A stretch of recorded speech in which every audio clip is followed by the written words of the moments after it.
Bismillahirrahmanirrahim. Assalamualaikum warahmatullahi wabarakatuh. Hai, perkenalkan nama saya Siti Malasari Mansur dengan NIM 20376GSD0289. Saya adalah salah satu mahasiswa semester 7 kelas B Program Studi Pendidikan Guru Sekolah Dasar dari Kampus Tiki Pelita Nusantara Buton. Adapun tujuan dari pembuatan video pembelajaran ini untuk memenuhi tugas UTS dari Bapak Jufrin Alim, SPD, MPD, selaku dosen mengampu mata kuliah model-model pembelajaran bahasa dan sastra Indonesia.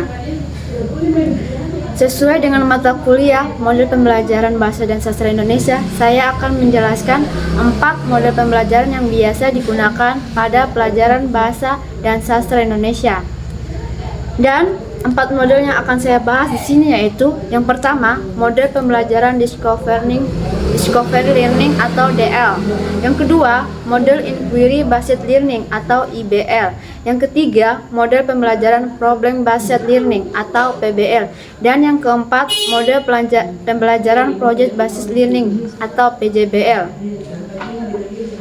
Ingat, teman-teman, yang perlu kita ketahui dan pahami bersama di sini bahwasanya tidak semua model pembelajaran itu tepat untuk digunakan pada materi pembelajaran. Dan setiap model pembelajaran itu memiliki perbedaan yang terdapat pada bagian sintaknya atau langkah-langkahnya dari masing-masing model. Untuk lebih jelasnya, simak video berikut ini dengan baik. 1. Pengertian model pembelajaran Discovery Learning atau DL. Discovery Learning adalah proses untuk memahami suatu konsep dari materi secara aktif dan mandiri untuk kemudian diperoleh suatu kesimpulan. Langkah-langkah model pembelajaran Discovery Learning atau DL. Yang pertama, pemberian rangsangan. Tahap stimulation ini artinya tahap memberi rangsangan. Guru akan memulai kegiatan pembelajaran dengan mengajukan pertanyaan, contoh-contoh atau referensi lainnya, anjuran membaca buku dan aktivitas belajar lainnya kepada peserta didik. 2. Pertanyaan atau identifikasi masalah. Dalam tahap berikutnya ini, guru akan memberi peserta didik pernyataan atau identifikasi masalah. Guru akan memberi kesempatan kepada siswa untuk mengidentifikasi berbagai macam agenda-agenda masalah yang relevan dengan bahan pelajaran. Yang ketiga, pengumpulan data. Selanjutnya adalah tahap data collection atau pengumpulan data. Saat eksplorasi peserta didik berlangsung, guru juga memberi kesempatan kepada para peserta didik untuk mengumpulkan informasi sebanyak-banyaknya yang relevan. Yang keempat, pengolahan data.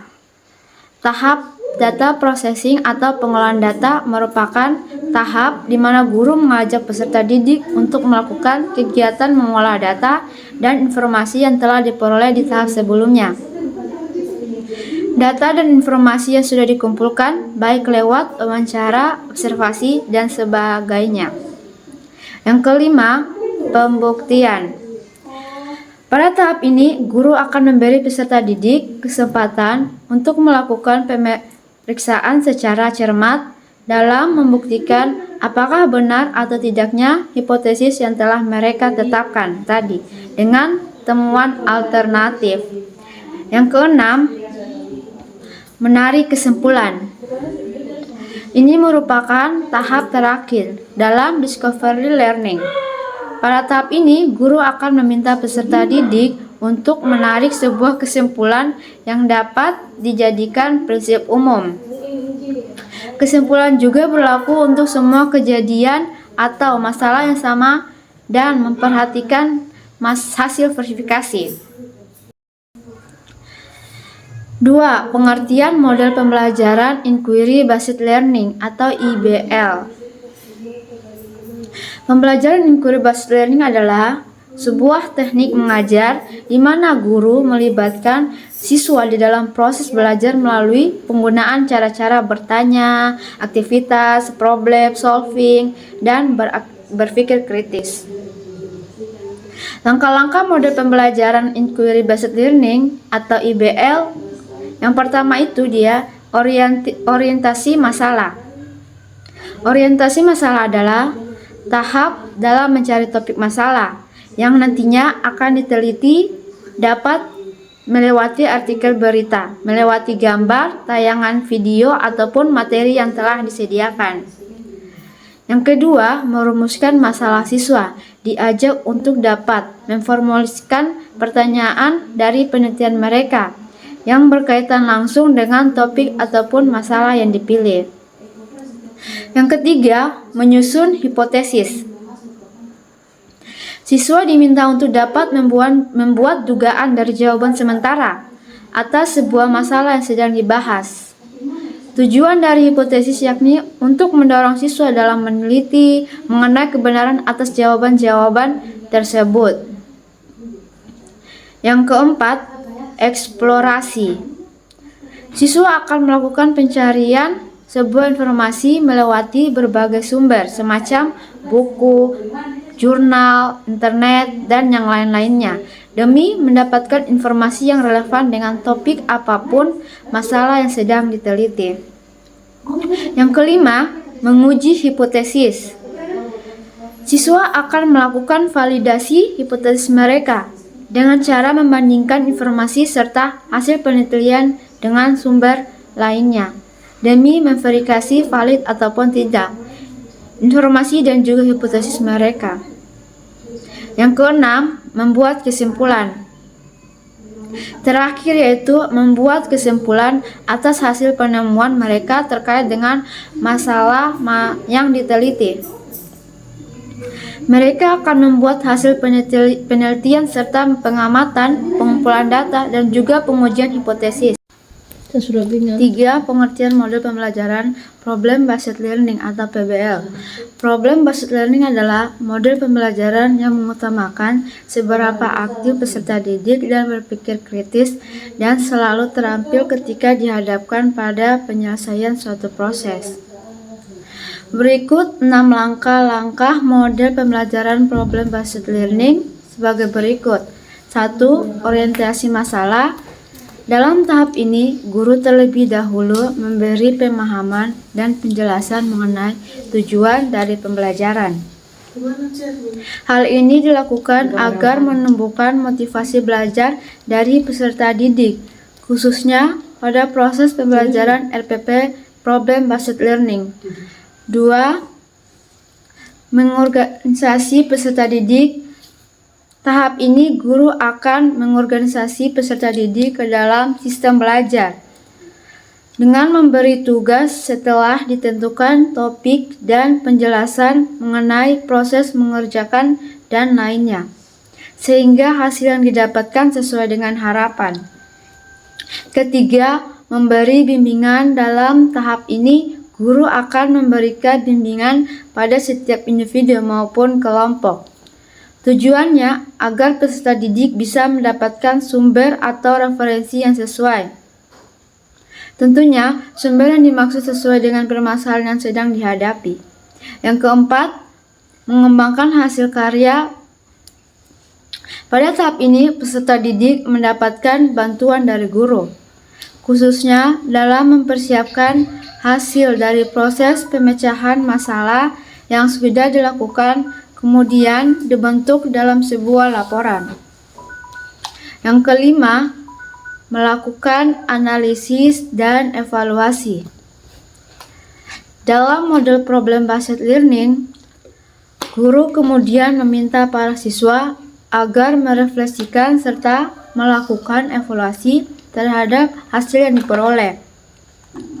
Hal ini dilakukan dari sisi proses dan metode.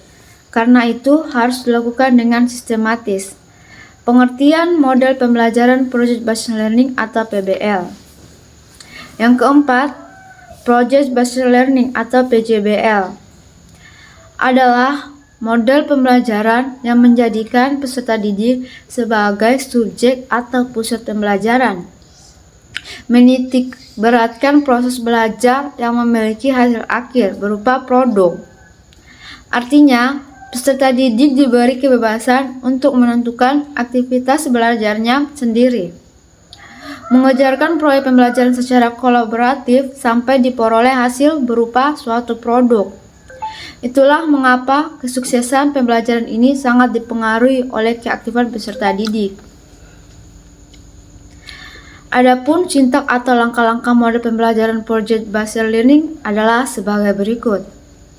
Yang pertama, menentukan pertanyaan mendasar. Sebelum masuk materi, guru harus memberikan pertanyaan mendasar terkait materi yang akan dipelajari. Pertanyaan tersebut bisa dikemas dalam studi kasus di dunia nyata, dilanjutkan dengan penelusuran lebih mendalam. Yang kedua, menyusun desain proyek bersifat kolaboratif. Artinya, kerjasama antara guru dan peserta didik. Pada desain ini memuat sejumlah poin, misalnya aturan main, aktivitas, dan presentasi.